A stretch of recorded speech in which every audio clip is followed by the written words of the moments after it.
¿Qué tal amigos de Tehuelche Noticias y la región de Aysén? Estamos en el segundo programa ya de este ciclo de entrevistas llamado El rol de los dirigentes de pueblos originarios en las organizaciones sociales. El programa que tiene como objetivo visibilizar el rol de cada uno de los dirigentes ayseninos y pertenecientes a pueblos indígenas y sus vínculos con las comunidades. Y hoy estamos con Daniel Canullán Güentel. Él es un destacado líder indígena, también buzo mariscador y también dirigente social. Muy buenas noches ya, Daniel. ¿Cómo está? Un agrado tenerlo. ¿Cómo está, estimado? Muchas gracias por la invitación y espero que sea de provechosa este diálogo ahí que vamos a tener en este momento. Desde Huayteca, por acá estamos ya atardeciendo, buen clima, un poquito frío, pero eso es bueno para nosotros los que trabajamos la mar, dependemos mucho del clima. Efectivamente, ahí estamos desde distintos rincones. Yo por acá, por la capital regional, Coyhaique, yo estoy por allá por la comuna de Huaytecas. Don Daniel, para comenzar, eh, queremos revisar también su historial, digamos, de dirigencia. Si nos puede explicar un poco desde su experiencia, cómo comenzó en todo este tema de la dirigencia también relacionado con los pueblos originarios. Bueno, le puedo señalar de que desde el año 2004, por ahí ya que me empecé a meter en las dirigencias, pero siempre ligado al mar. Eh, Antiguamente viví en Puerto Gala haciendo faena de pesca de merluza. Estuve en Gaviota y en muchas caletitas donde la actividad principal es la extracción de la merluza, la pesca. Y después ya eh, me posicioné firmemente en Huayteca y de ahí veníamos trabajando fuertemente la actividad bentónica, lo que es el buceo y es una pesquería que mueve mucha gente y genera mucho trabajo en distintos lugares. Pero esta pesquería cada vez ha ido mermando, menguando los tonelajes. Y eso motiva a uno, que yo llevo más de 30 años buceando, nos motiva a ser parte de las directivas porque no es lo mismo mirar desde afuera que sean otros los que muchas veces determinen a darle un rumbo o dirigir algunas políticas públicas que estar desde adentro. Y eso me ha permitido estar en distintas áreas como dirigente. Actualmente yo me muevo en dos áreas, que es la pesca artesanal y la principal actividad que hoy día más me tiene motivado a seguir luchando es la defensa de nuestros pueblos originarios, que esta región de Aysén creo que es la segunda, contiene la segunda mayoría de mayor población de pueblo originario, creo que después de Temuco. Entonces no es menor el dato, y en Melinca el 70-80% de la gente que vive acá viene con su apellido y con su origen mapuche huelliche. Entonces, y si uno, los años que llevaba navegando por los canales, uno puede decir con convicción que hay mucha historia, hay mucho que contar en la actividad cultural milenaria que existe acá de nuestros pueblos originarios. Por lo tanto, es una de las principales motivaciones nos llevan a mantener esta actividad, porque el mar hoy día se está privatizando y los pueblos originarios, antes que este país se llame Chile, los pueblos originarios ya tenían conexión directa con el mar para subsistir y convivir de la mejor manera con el medio ambiente. Entonces, eh, eso es lo que hoy día nos tiene bastante organizado y nos permite alzar la voz con autoridad y llegar donde muchas veces no todos llegan y por eso que es muy importante el rol de muchos dirigentes que hoy día están preocupados por el bienestar de sus territorios. Efectivamente, don Daniel, bueno, usted ha comenzado con esta labor y también ha asumido como líder, si nos puede comentar un poco de qué manera usted comenzó a asumir este liderazgo en los pueblos indígenas, sobre todo en las comunidades mapuche, huilliche, como usted bien lo mencionaba. Y la verdad que nosotros aquí en Melinca, eh, antiguamente, aquí siempre ha existido pueblo mapuche huilliche. El problema es que la gran mayoría, hay una parte de los más ancianos, los más veteranos, que venían ya con una práctica enhuencada, como se puede decir. No estaban muy contagiados con la cultura mapuche y eso pasa porque antiguamente había mucho racismo y discriminación. Hoy día todavía se ve, pero antiguamente era más notorio en los colegios, en la iglesia, eran muy discriminados nuestros pueblos originarios. Entonces, a mí mismo, yo cuando estudiaba, cuando pasaban la lista y nombraban mi apellido, muchos se burlaban, porque los padres transmitían ese tipo de actitud a sus hijos y los hijos lo llevaban a los colegios. Entonces, cuando decían Canillán, ya muchos se burlaban y empezaban "Bu, bu, bu, bu, bu", como este es un indio. Entonces, eso pasaba en muchas partes. Yo recuerdo que mi papá, un hablante mapuche, él mismo nos contaba a nosotros que él cuando iba al colegio, él y yo caminaban 2 horas a pie, a pata pelada y llegaban al colegio hablando en mapuche, en mapudungún con sus compañeros y los castigaban. El profesor los castigaba porque no quería que hablaran en mapudungún. Entonces eso fue un nivel de persecución, de abuso de mucha gente que después las generaciones se fueron formando con ese temor y miedo y mucha gente ha ido poblando muchos lugares del sur con ese temor de no darse a conocer como mapuche porque no le daban trabajo, no tenían oportunidades y por distintos factores.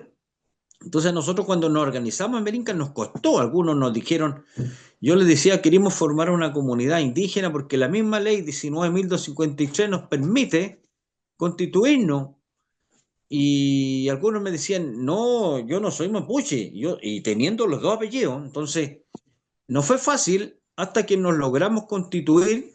Hay una gran diferencia en la ley 19.253, donde existen formas de formar organizaciones indígenas, que están las asociaciones y están las comunidades. Y hay una gran diferencia entre asociación y comunidad.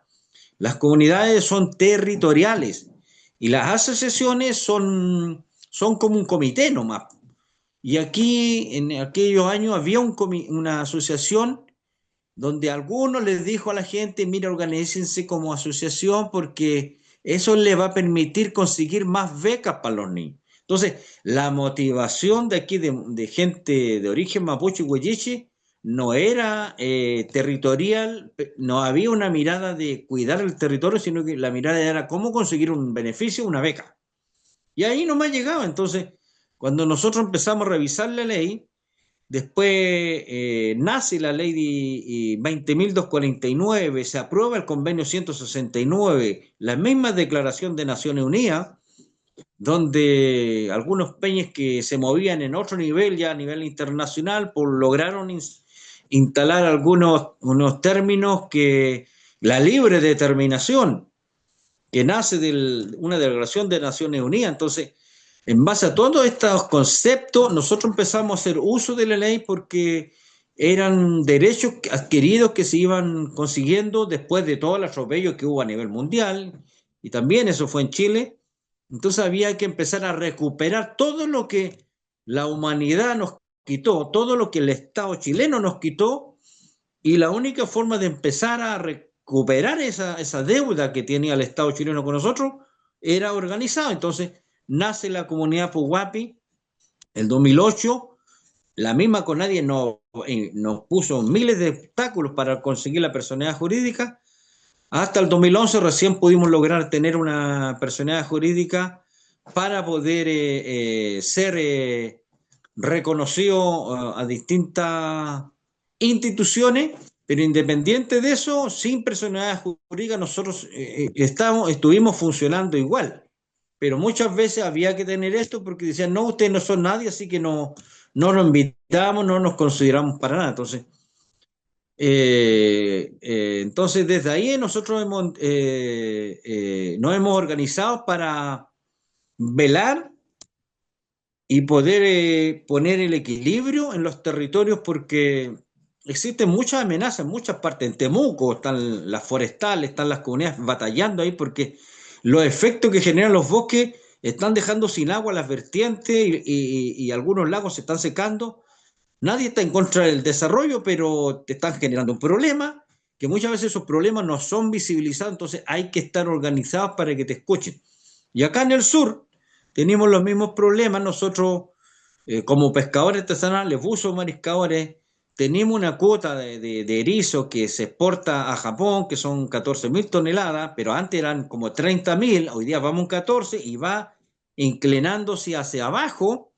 Esa cuota genera miles y cientos de trabajos, pero hoy día después, en el año 2000, se instaló fuertemente un vecino en el territorio, que es la industria del salmón, que tampoco nosotros a nadie le hemos dicho que estamos en contra del desarrollo y de otras actividades que se instalen, pero siempre y cuando sean respetuosos con el vecino que ya vive por miles de años acá.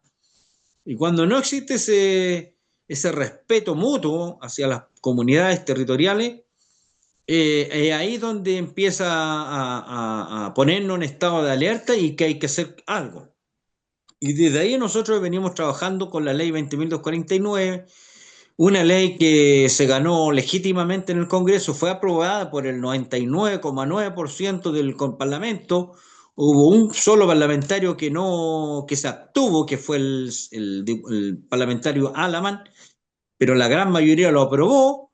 Y esa ley, que se logró con mucho esfuerzo por las propias comunidades, que eso fue producto de la misma ley de pesca que dejó afuera a todos los pueblos originarios sin ningún derecho sobre los recursos del mar.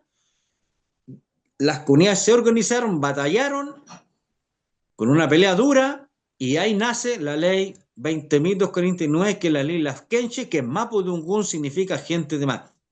Entonces esa ley se ha estado aplicando en todas partes de Chile, pero el vecino que hoy día está instalado en Aysén, de Puerto Montt al sur, que es la industria acuícola, no le gustó la ley. Entonces, porque ellos quieren toda la Patagonia para ellos, para seguir hipotecando el mar.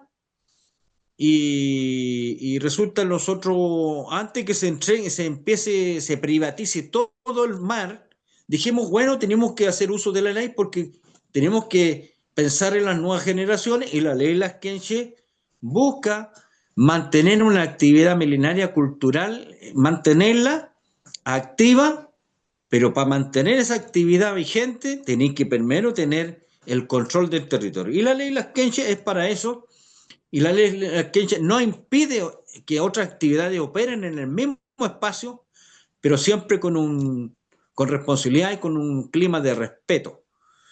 Entonces, es lamentable porque el vecino que vino de afuera, que la mayoría son capitales noruegos, canadienses, españoles, chinos, japoneses, muy pocos chilenos, se sienten dueños de la Patagonia, entonces quieren hacer y deshacer. Y cuando las comunidades logramos solicitar estos espacios, hicieron marchas, nos trataron de la peor manera, montaron una comisión, eh, una bancada salmonera en el Congreso para tratar de modificar la ley, una ley que había quedado perfecta y según ellos la quieren perfeccionar. Entonces, todos esos derechos que se logró avanzar, estamos volviendo a los tiempos antiguos, donde empezó la persecución hacia los líderes indígenas, empezó un clima de racismo por todas partes, después de los dos procesos constituyentes, ahí empezaron los ataques más fuertes en contra de todas las comunidades que quieren hacer convivir de la mejor manera. Hay un concepto mapuche que se llama el Kumimunguén, es una palabra mapuche que significa el buen vivir. El mapuche y el lasquense siempre pensamos en el buen vivir y para lograr el buen vivir tenemos que tener un diálogo con todos los vecinos, pero vuelvo a repetir, los vecinos a veces no quieren dialogar o prefieren dialogar con personas que les son muy fáciles de controlar y dominar y de manipular, pero con los verdaderos actores que quieren darle un buen uso al territorio, no. Entonces, toda esa práctica para nosotros no es novedoso porque lo mismo está pasando en Canadá, en Noruega, las mismas prácticas que se hacen allá están pasando acá. Asimismo, están capturando al poder político, a los parlamentarios, a los municipios, a todo el mundo, y muchas veces las comunidades nos sentimos que estamos dando una pelea con un gigante que quiere controlar hasta los medios de prensa, y espero que los nuevos gobernantes no caigan en el mismo juego, pero lamentamos que muchos tienen un discurso a la hora de pedir voto, pero después lamentablemente pasan a ser capturados por el poder del capitalismo. Efectivamente, bueno, seguimos conversando aquí con Daniel Canollán Huentel, líder indígena, lonco de la comunidad Puhuapi también, y buzo mariscador de la comuna de Huayteca, específicamente en la localidad de Melinca. Don Daniel, preguntarle, bueno, aclarar también esta ley Lasquenche que estamos hablando, ¿cierto? La ley 20.249, que es la de espacios costeros marinos de pueblos originarios. Don Daniel, ¿qué tanto es este conflicto con las salmoneras y también las comunidades, digamos, indígenas y también los pescadores, específicamente, ¿cómo lo ve usted desde Melinca, en su localidad?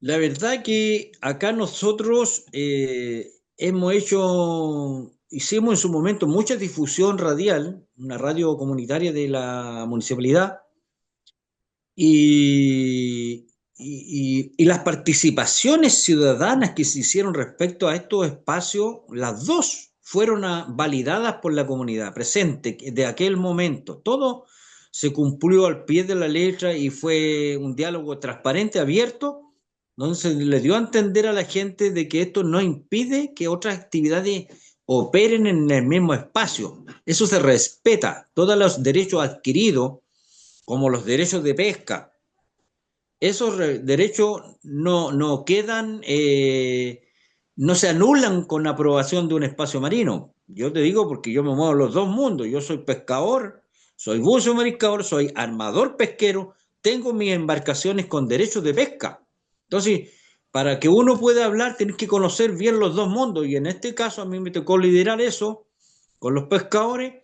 En Aysén firmamos un acuerdo con pescadores dirigentes de distintas caletas, dirigentes de Aysén, dirigentes de Puerto, Cisne, de Gala, Melinca, a Puerto Aguirre, hay acuerdos firmados con los pescadores donde llegamos a un entendimiento, un clima de respeto donde ellos mismos, después de reflexionar, pudimos entender de que la única ley que nos podría favorecer a todos, que era como un paraguas legal, para construir un plan de administración entre todos y hacer una hoja de ruta con una pesca sustentable y buscando el equilibrio del ecosistema, ellos dijeron que era la ley Las Quenches, estaba pintada eso, no existía otra ley mejor que esa.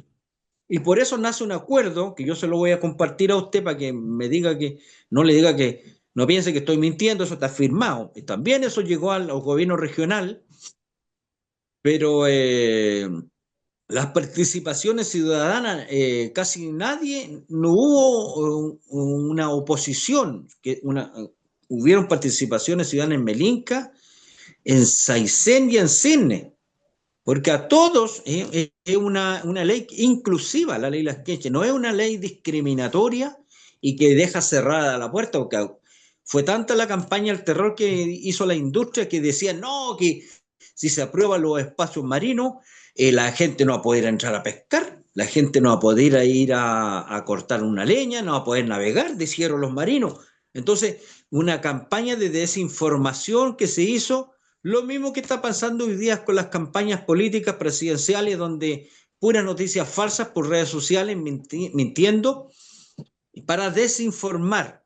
Y la gente, obviamente, como no se informa, no lee la ley, cae en el jueguito fácil del engaño. Y entonces, si tú te das cuenta, empiezas a revisar los espacios costeros marinos de Temuco para el norte, muchos se han aprobado. Pero ¿por qué crees tú que se aprueban de Temuco para allá? Porque ahí no está la industria salmonera. Pero ¿qué pasa de Puerto Montt al sur? Sacan la gente a las calles en Puerto Montt, sacan la gente a las calles en Quellón, sacan la gente a las calles en Aysén, y en Punta Arenas está pasando lo mismo. Y utilizan a dirigentes, los disfrazan de dirigentes, de pescadores, y tú le vas a ver su estadística, no han sacado ni un kilo de pescado. Entonces, es fácil disfrazar a cualquiera de cualquier representante de alguna institución, pero vamos a ver quién es quién. Entonces, en el caso de nosotros, como te decía, hicimos un acuerdo con los pescadores artesanales, dirigentes de la pesca artesanal, y, y porque entendieron de que esta ley no le quita derechos a ellos. Los pescadores merluceros tienen sus derechos de pesca, venden sus cuotas, tienen sus caladeros de pesca, aprobándose un espacio, eso no se impide. Los pescadores que tienen derecho de pesca para pescar crustáceos, centolla y jaiba, yo tengo derecho para pescar centolla y jaiba.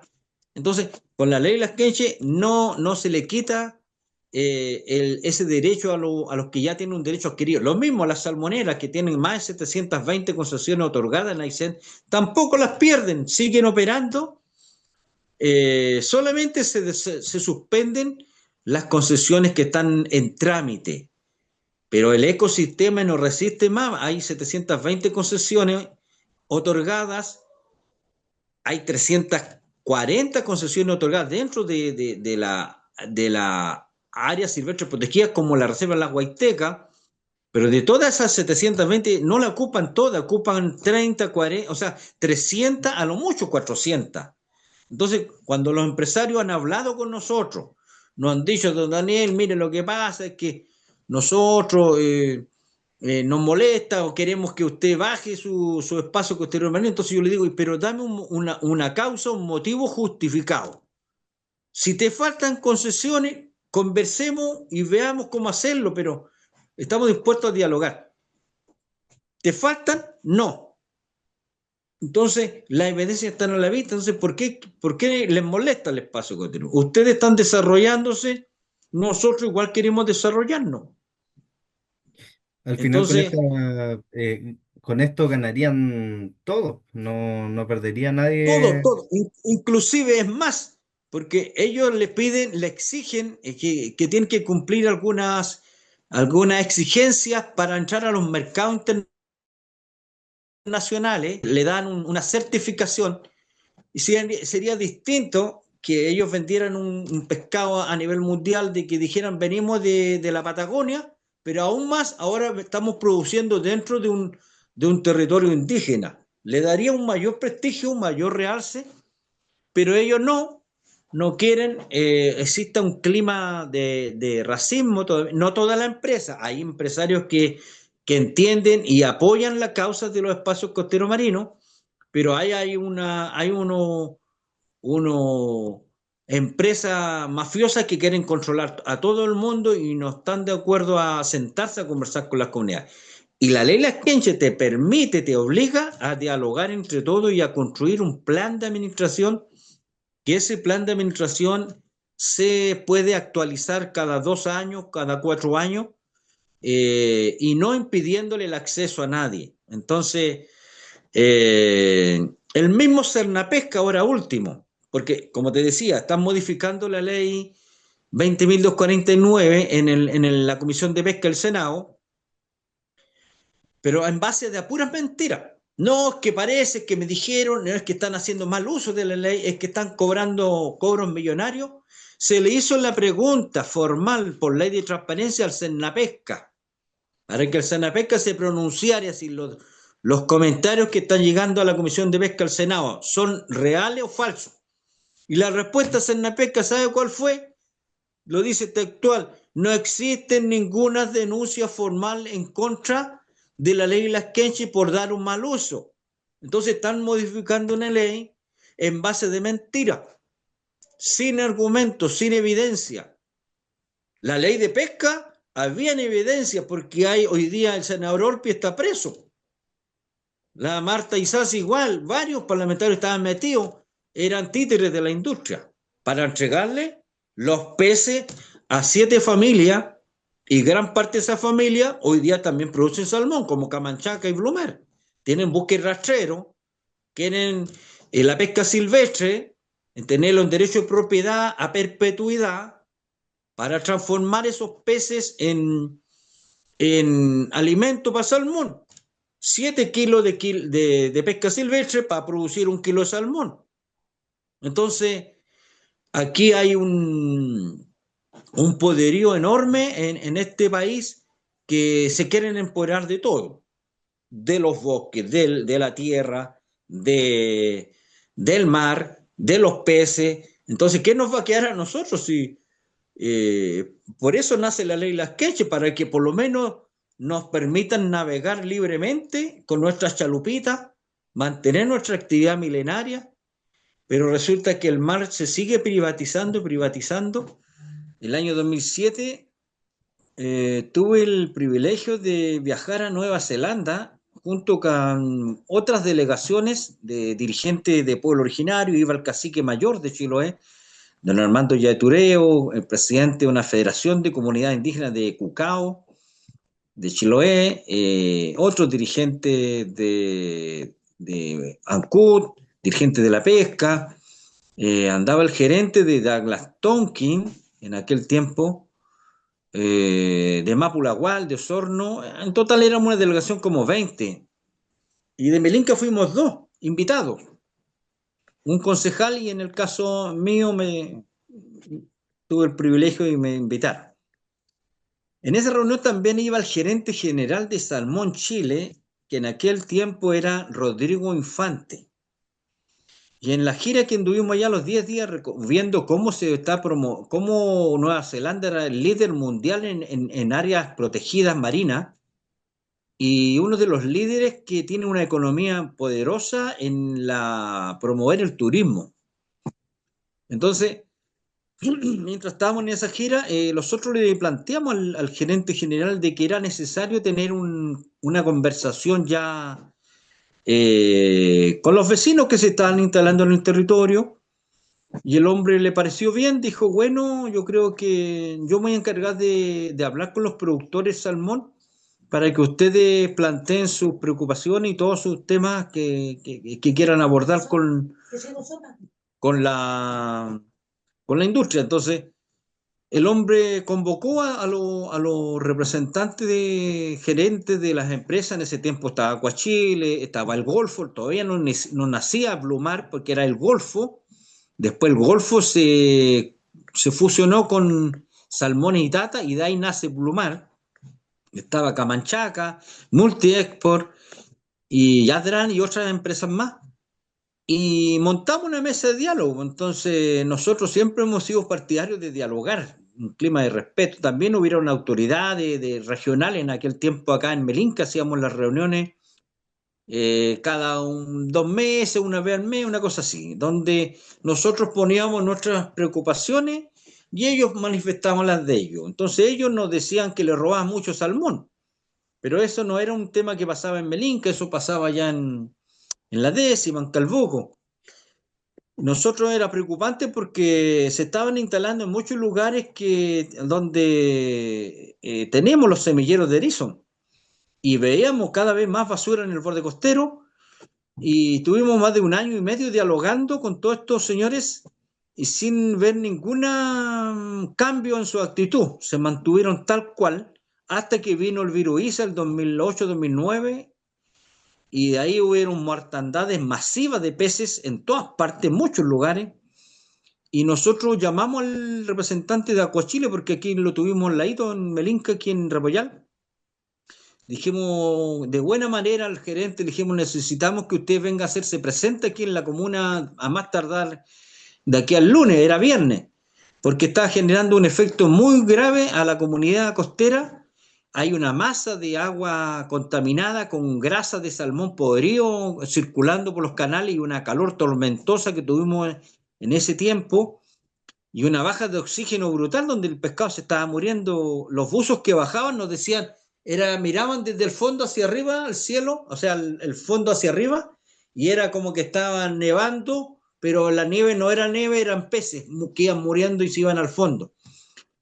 Entonces, le dijimos al gerente que venga a dar la cara y dé una explicación formal y expliquen y de alguna forma den una reparación la embarrada que estaba quedando. Entonces nos dijeron que estaban tan complicados con el asunto, pero bueno, eso no me lo digo a mí, lo decíamos, dígaselo a la gente, pero la gente está reclamando. Venga. Y no vinieron, po. Salmón Chile tampoco se hizo presente. Nosotros le dijimos que eran 3 días que lo esperábamos, de lo contrario nosotros no íbamos a hacer la vista gorda, teníamos que alzar la voz. Y de ahí por su actitud negativa de venir a enfrentar el problema grave, tuvimos que empezar a hacer las denuncias formales por distintos medios, por prensa y por Servicio Nacional de Pesca, y se quebró la mesa. Más de un año dialogando sin ver ningún fruto, entonces ahí nosotros tenemos la experiencia que a la industria le gusta tener mesas por todos lados, pero esas mesas al final ilusionan a la gente con algo que al final no resulta nada. Así que de ahí empezó un alejamiento con el sector industrial y la crisis del virus ISA lamentable porque los bancos en aquel tiempo le cerraron los créditos a los empresarios productores de salmón porque vieron que era un negocio insostenible, que no habían garantías de que pudieran devolver los dineros y ahí nace la ley de privatizar el mar que se aprobó en el Congreso, en el gobierno creo que está la presidenta Michelle Bachelet, y hoy día utilizan las concesiones como un bien raíz, como quien va a dejar al banco una propiedad empeñada ahí al banco y el banco te pasa una porrada de millones. Y cuando muchos empresarios vieron que estaba fácil la cosa en Chile, dijeron, chuta, hay que irse para allá porque ya las concesiones tú las inscribes en el conservador de bienes raíces y te dan un derecho de propiedad y como un título de dominio y lo dejan en un banco total. Si te va mal, el banco se queda con la porción del mar y no pierdes ninguna herramienta como son las plataformas que utilizan en el mar. Y ahí hubo un abuso de esas solicitudes. Si tú miras el mapa visualizador en la subpesca, está lleno. Es una plaga que se viene ahí. Entonces, nosotros con la ley Las Kenchi dijimos que con lo que tenían ya era suficiente 720 concesiones aquí en Aysén, a 1.600 concesiones desde Puerto Montt a Magallanes, ocupaban el 40%, ocupan el 40%, no llegan a ocupar el 50% en las tres regiones. Por lo tanto, con eso tienen suficiente espacio para seguir aumentando el nivel de producción y poder competir con Noruega, porque su sueño de los chilenos es sobrepasar a Noruega. El 2007-2008 casi lo superan, pero se toparon en que no tenían productores de small, de alevines, de huevitos. Y se le ocurrió la brillante idea de importar salmones chiquititos, huevos de Noruega, y se dice y se comenta ahí en los comentarios vacíos de que ellos mismos le metieron un salmón contaminado con el virus ISA y que venía enfermo y al final no pudieron pasar a los noruegos y quedaron atrás. Así que eso es lo que uno escucha, no tenemos evidencia y después empezaron a nacer pisciculturas por todo la cordillera, hasta en Coyhaique, de ahí que supimos que hasta un ex subsecretario de Pesca también instaló una, que es de acá de la región, una piscicultura para venderle pescado ahí a los salmoneros. Entonces, toda esa historia nosotros la manejamos y con toda esa información era necesario hacer uso de la ley Laskenche para ponerle un paño frío a la sobrecarga que se está ejerciendo al ecosistema. Y hoy día es más preocupante porque nosotros tenemos los semilleros más grandes de erizo y los barcos Huelvo son los que hoy día están transportando agua de distintos puntos y esas aguas vienen contaminadas. Y hoy día tenemos una plaga que es una anémola invasora que se está instalando en el fondo marino y eso va a generar una crisis en el futuro gravísima. ¿Por qué lo digo yo? Porque yo he hablado con muchos expertos en esta materia, biólogos marinos, oceanógrafos, y lo que ellos pronostican es una crisis en el futuro para los que vivimos de los recursos bentónicos. Por eso que es, es, es esencial hacer planes de acción reales, no puro papel, porque el gobierno se llena la boca diciendo no, que tenemos áreas protegidas, puras áreas de papel nomás, pues sí, es pura letra muerta, porque las áreas protegidas tení en la pura reserva de la Huasteca 300 y tantas concesiones salmoneras. Entonces, ¿qué estáis protegiendo? Nada, pues.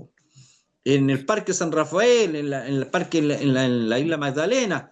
Entonces, hay muchas cosas que la gente no visualiza, no la entiende, no la maneja, entonces con mucha información falsa a veces la gente no sabe qué opinar.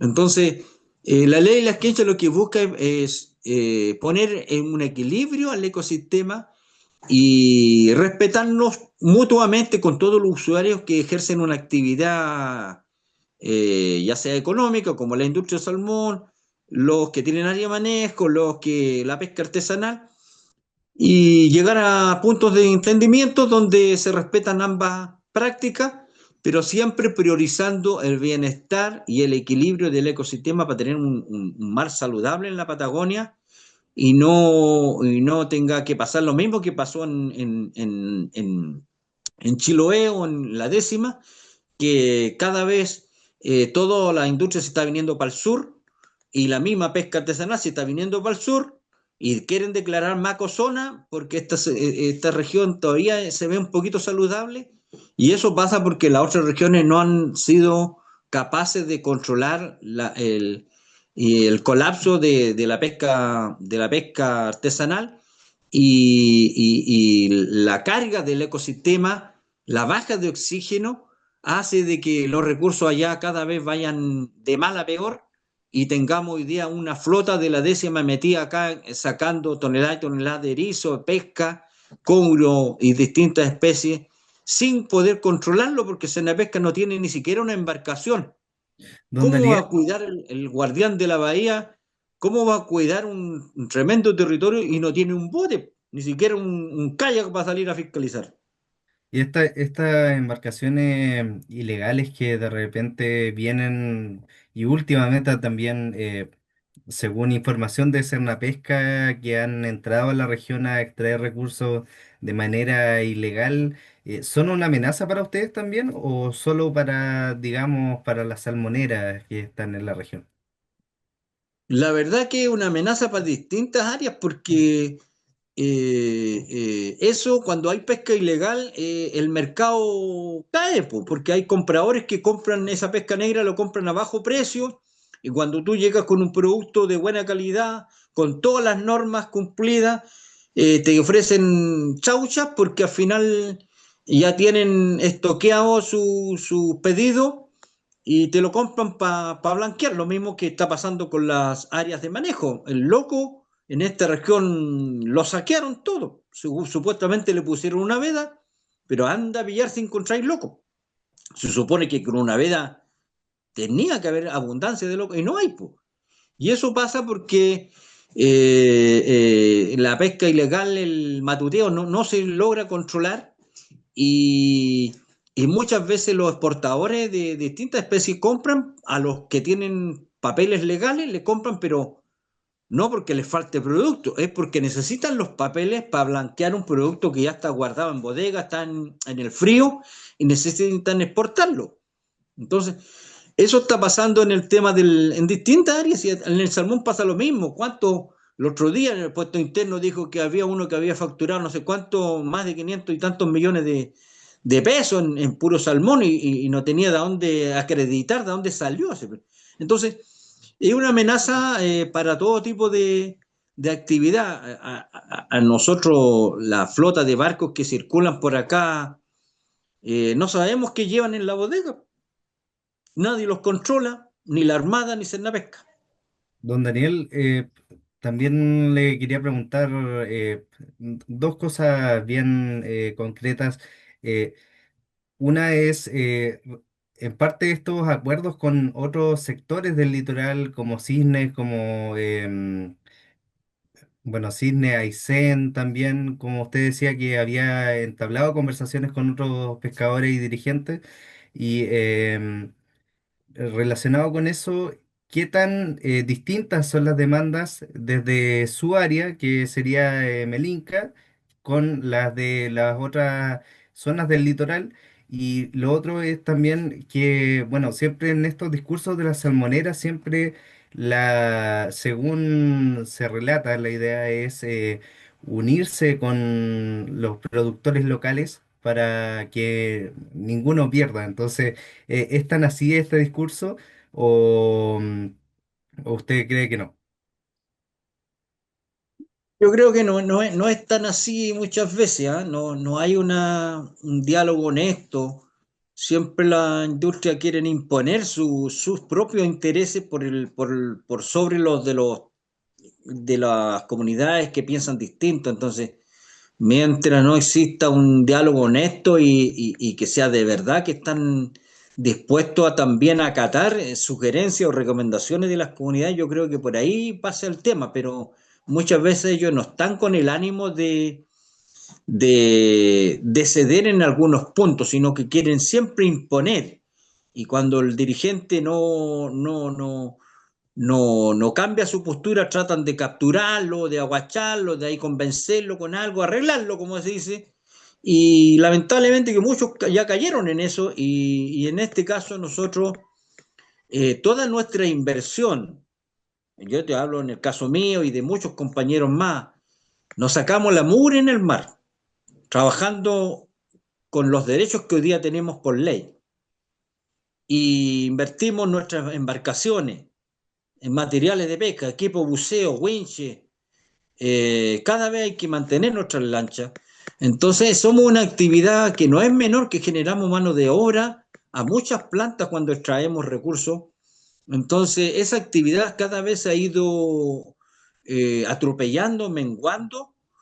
Entonces, cada vez que se instala una salmonera en un punto y no tiene un respaldo de los pescadores, de las comunidades indígenas, ese el que le otorgó, ese vive en Valparaíso y en Santiago y no le pregunta a la gente ni siquiera si está bien o está mal. Yo le he dicho a los empresarios, oye, si no estamos en contra de tu actividad, el problema es que ¿por qué te metiste en un semillero de erizo? ¿Por qué te metiste en un calero de pesca? Y ellos nos dicen, es que de allá de Santiago nos entregaron, de Valparaíso y de la Subsecretaría de Fuerzas Armadas nos otorgaron. Entonces, se están haciendo las cosas mal. Si, es distinto si ellos vinieran aquí a hablar con la gente, nosotros mismos le íbamos a decir, mira, instálate allá porque ahí no hay mucho erizo, no hay loco, no hay pescado. Nosotros conocimos el fondo. Es lo mismo que si yo voy a tu casa, te voy a pedir un favor, mira, quiero instalarme por acá, ¿dónde me puedo? Tú me decís, bueno, instálate en el living ahí, pero no te metáis ni para la cocina, no te metáis para el dormitorio. El vecino que hoy día se instaló aquí a producir salmón es patú, se metió por todos lados, no le preguntó nada, están metidos en las áreas protegidas, se están metiendo por todos lados, cerca de los semilleros, ¿dónde están los puertos de refugio de la pesca artesanal? ¿Dónde están los caladeros de pesca? Entonces, ¿qué, qué opinión vaya a tener tú si el vecino no te respetó? Entonces, toda esa experiencia nosotros la vivimos permanentemente. Y vuelvo a repetir, los empresarios no quieren ceder en ningún punto de ello, pero sí quieren que tú bailes al ritmo de ellos y si no bailáis, y hacen lo posible por perseguirte o discriminarte o desacreditarte. Don Daniel, ya para ir finalizando, bueno, sabemos su contribución que ha tenido dentro de, bueno, las comunidades indígenas, también relacionado con esta labor en la pesca artesanal, que es su área, digamos, de laboral. Don Daniel, ¿cómo valora usted la contribución de los pueblos originarios relacionados desde su área que es la pesca? Mira, la valoración de la cosmovisión que tienen los pueblos originarios en saber convivir con el medio ambiente es una maravilla porque milenariamente, como te decía al comienzo, este país, antes que se llame Chile, las comunidades ya vivían en el mar, en el borde costero, pero no para destruirlo, sino para convivir, para subsistir, no para industrializarlo. Nunca escuché yo a un cahuáscara, a un yagán, a un chono, a un mapuche, huilliche, a industrializar, a depredar para generar plata para el colchón, sino que la mentalidad es subsistir, convivir de la mejor manera y se entiende de que es necesario muchas veces tener políticas públicas que vayan impulsando actividades económicas, está bien, pero cuando eso se hace sin el respaldo, sin la mirada de los pueblos originarios, ahí es donde empiezan los problemas, porque no se respetan los, la cosmovisión o la antigüedad ancestral que existe de un determinado territorio que se conoce muchas veces como la palma a la mano y que hoy día se está sobrecargando. Y yo creo que mientras no existan estas mesas de diálogo honestas, de respeto y de cambiar algunas actitudes de distintas miradas, yo creo que los conflictos van a ir en aumento. Entonces, persiguiendo a los dirigentes, yo creo que así no se construyen buenas relaciones. El otro día nomás, no sé si se enteró que el mismo gobernador de Aysén me echó de la CRUP, donde yo llevaba casi 10 años en la Comisión Regional de Uso y Borde Costero. Entonces, ahí tú te das cuenta cómo los poderes capitalistas capturan a las autoridades actuales para utilizarlos como títeres y tienen que someterse a lo que ellos le exigen. Así que fui el único que fue destituido de la cruz, fui yo, el resto siguen ahí y muchas veces no conocen la realidad de lo que está pasando en el territorio marítimo. Don Daniel, por último, preguntarle, bueno, usted en 2024 hizo una contribución para la isla Leucayec, relacionado con este tema de la ley Las Quenches, digamos. Eh, si nos puede comentar acerca de ello y también relacionado con esto mismo, ¿cuál es su opinión respecto a la situación de la isla Traiguén? Sí, nosotros en ese tiempo solicitamos estamos reivindicando la isla Leucayec y esa isla Leucayec 8.000 actualmente hectáreas, tiene ¿cierto? 3 familias. ¿Ah? 8.000 hectáreas era la solicitud, ¿no? Sí, ahí teníamos una solicitud de espacio costero marino que ingresamos el 2011 o 2013 y fue rechazada el 2017 por la Cruz. Y esa isla también la estamos reivindicando como territorio nuestro, la isla, que tiene como 12 lagunas. Ahí hay tres familias que se le entregó en su momento las tres familias son de apellido indígena y, y hasta el momento no hay voluntad de los gobiernos de avanzar en esa demanda, pero lamentamos cuando el mismo gobierno viene un poderoso y andan corriendo para entregarle en bandeja lo que ellos les piden, lo que pasó en la isla Traiguén, que se la compraron al gobierno militar y el gobierno militar se la vendió a un empresario español para que él supuestamente iba a criar la ranita de Darwin. Entiendo que fueron como 3 millones de dólares que pagó el empresario y ahora el empresario se olvidó de la ranita de Darwin, la está vendiendo como en 35, 36 millones de dólares en Estados Unidos. Entonces, ahora se metió el doctor Simi, un empresario mexicano, que también le entregaron un parte de una isla de acá, de la isla Gran Huayteca. Desconozco la dimensión, pero creo que es harto. Quizás cuál fue el chamullo. También se dice, entre comillas, que quiere cuidar. De repente aparecen en las publicaciones que es para venderla la cuestión. La isla Jessica, que la tenemos a 4 horas al sur de Merinca, ahí está la familia del ex ministro Chadwick, que también se la entregaron. Y a nosotros ese mismo tiempo estábamos pidiendo también aquí en la isla Ascensión 30 hectáreas a bienes nacionales para cultivar y las hierbas medicinales y mantener ese conocimiento a los jóvenes, que darle a conocer cuáles son las hierbas medicinales y para qué sirven, porque yo cuando me enfermaba, cuando viví con mi abuela no iba a la posta, mi abuela no iba a la farmacia, mi abuela iba a su huerta y de ahí me traía un remedio y yo me sanaba. Esa es lo que nosotros estamos rescatando y queremos transmitirlo. Se lo pedimos a Bienes Nacional y nos rechazó 30 hectáreas y ese mismo tiempo le estaban, el señor Luxi, que creo que allá en Villa O'Higgins, creo que tiene como 30.000 hectáreas y quedó corto, estaba pidiendo como 12.000 más. Y creo que iba a pasar por el core esas 12.000 y los core de aquel tiempo alzaron la voz y dijeron que no, ¿por qué? Si tenéis 30.000, ¿para qué queréis 12.000 más?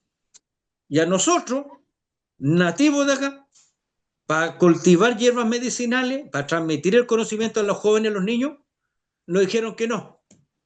Pero sí, habían autoridades corriendo para entregarle 12.000 más al señor Lucy. Entonces, aquí está mal pelado el chancho. Lamentamos que los poderes capitalistas capturan a la autoridad, aunque ellos digan que no, los capturan y ahí corren para resolver el problema.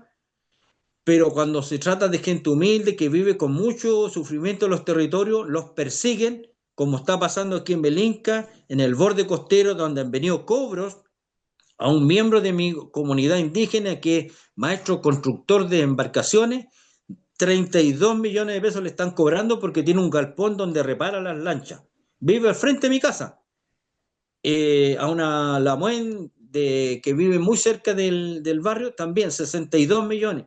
Y así a muchas familias que llevan años reclamando para que le resuelvan ese problema de hacer uso del borde costero donde con sus propios esfuerzos construyeron, porque el Estado no te da una sola chaucha cuando tú no tienes el derecho de propiedad o una tenencia legal de una propiedad. No te da un peso para invertir.